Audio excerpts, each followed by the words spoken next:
Hello everyone, आपका teacher helping hand channel में स्वागत है। आज मैं आप लोगों के साथ मिशन प्रेरणा की ई पाठशाला फेज़ 4 के अंतर्गत क्लास 3 का जो 4th वीक का मैंने आपसे कंटेंट साझा किया था, उसके आगे नेक्स्ट मैं शुक्रवार, शनिवार और रविवार का ये कंटेंट शेयर कर रही हूँ। इसके पहले मैंने सोमवार, मंगलवार, बुधवार और बृहस्पतिवार का ये कंटेंट आप लोगों के साथ शेयर किया था, जिसका लिंक मैं डिस्क्रिप्शन बॉक्स में डाल दूँगी, वहाँ से आप लोग चेक कर सकते हैं। तो ये हमारा शुक्रवार दिन से है 25/6/2021। यहाँ छात्र के नाम के नीचे आपको अपने क्लास के बच्चे का नाम लिखना है, उसके पापा का नाम लिखना है, आपको मोबाइल नंबर लिखना है और क्लास 3 है। बच्चे के मोबाइल में, बच्चे के पास अगर स्मार्टफोन है तो बच्चे के मोबाइल में रीड अलोंग ऐप इंस्टॉल होगा, तो उसके आगे आपको टिक करना है। दीक्षा ऐप के आगे आपको टिक करना है अगर उसके मोबाइल में ये सब इंस्टॉल है तो, जैसा कि मैंने आप लोगों को कई बार बताया है।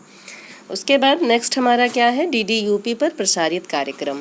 इसमें हमारा शुक्रवार को हिंदी के अंतर्गत जो पाठ था हमारा, वो बंदर बाँट आया था, वो मैंने यहाँ लिख दिया है।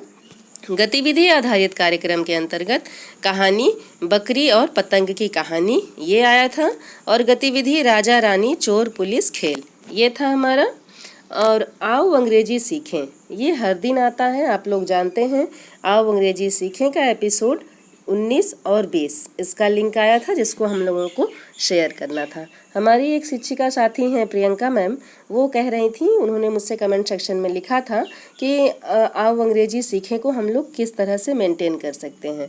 तो अगर आप चाहें, अगर आपके पास आप बड़े रजिस्टर में ये सब कॉलम्स बना रहे हैं, मैं यहाँ पर उनकी बात को भी बताते चल रही हूँ कि अगर आप बड़े रजिस्टर में इसको बना रहे हैं, आपके पास कॉलम्स अवेलेबल हैं, तो आप अलग से, जैसे मैंने DDUP पर प्रसारित कार्यक्रम बनाया है, गतिविधि आधारित कार्यक्रम बनाया है, उसी के बगल आप एक आओ अंग्रेजी सीखें का भी कॉलम बना लीजिए, उसमें आप उसका डिटेल्स देते चलिए।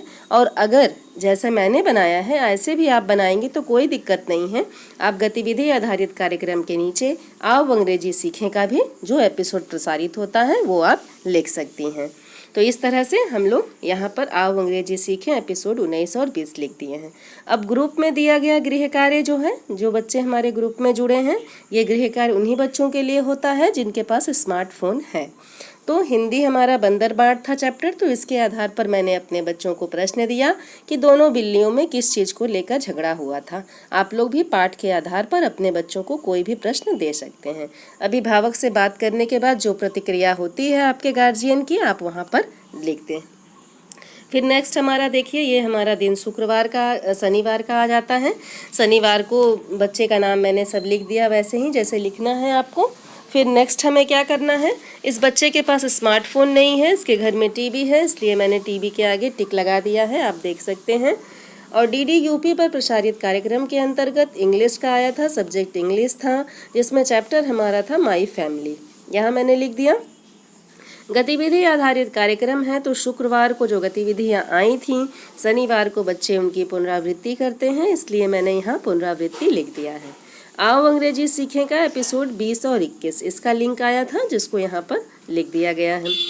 फिर नेक्स्ट क्या है, अब माई फैमिली के आधार पर हमें अपने बच्चों को क्वेश्चन देना है गृह कार्य में, तो प्रश्न देना है, तो उसमें हमें क्या करना है कि बच्चे अपने परिवार में, मैंने दिया है कि बच्चे अपने परिवार में रहने वाले लोगों के नाम इंग्लिश में, अंग्रेजी में लिखेंगे।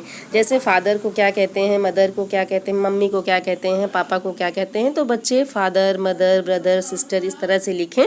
तो इनको समझाने के लिए एक जो हमारा ग्रुप होता है, हम उसमें लिख करके भेज सकते हैं, सेंड करते हैं कि हाँ इस तरह से बच्चों आपको लिख करके हमें भेजना है। तो हमें अपने वर्क को उस तरह से करना है। तो नेक्स्ट देखिए, फिर हमारे अभिभावक से जो बात हुई है उसके बारे में मैंने यहाँ पर अभिभावक की प्रतिक्रिया में पूरा लिख दिया है। अब नेक्स्ट क्या है, हमारा दिन संडे का है, कल का दिन था हमारा। तो कल DDUP पर प्रसारित होने वाला कोई भी कार्यक्रम नहीं आया था, कल किसी भी कार्यक्रम का कोई प्रसारण नहीं था, बस आओ अंग्रेजी सीखे था, जिसका एपिसोड 20, 21, 22 तीनों की लिंक आई थी।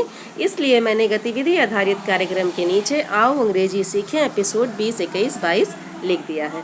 इसी तरह से आप भी अपना ई कंटेंट फेज़ 4 का 4th वीक का पूरा कंप्लीट कर सकते हैं। अगर आप चाहें तो एक ही पन्ने में बनाइए, और एक पन्ने में बनाने पे काफ़ी सट के एक दूसरे से मतलब स्पेस कम मिल पाता है, इसलिए मैंने एक वीक का बनाने के लिए 2 पेजेस का यूज़ किया है। और आप लोग देख सकते हैं कि इसमें इतना स्पेस रहता है कि अच्छे से आपके सारे जो भी आप लिख रहे हैं कंटेंट वो सब साफ साफ स्पष्ट दिखाई दे। इसलिए आप लोग भी एक वीक का बनाने में 2 पेजेस का यूज़ करें तो एकदम स्पष्ट आप लोगों को रहेगा। और इसी तरह से आप लोगों को अगर किसी और भी सब्जेक्ट का कुछ और भी आप लोगों को चाहिए वीडियो जिसके बारे में आप लोगों को कुछ समझना हो, तो आप लोग कमेंट सेक्शन में लिख सकते हैं। मैं आगे उसके लिए भी वीडियो आप लोगों को प्रोवाइड करती रहूँगी।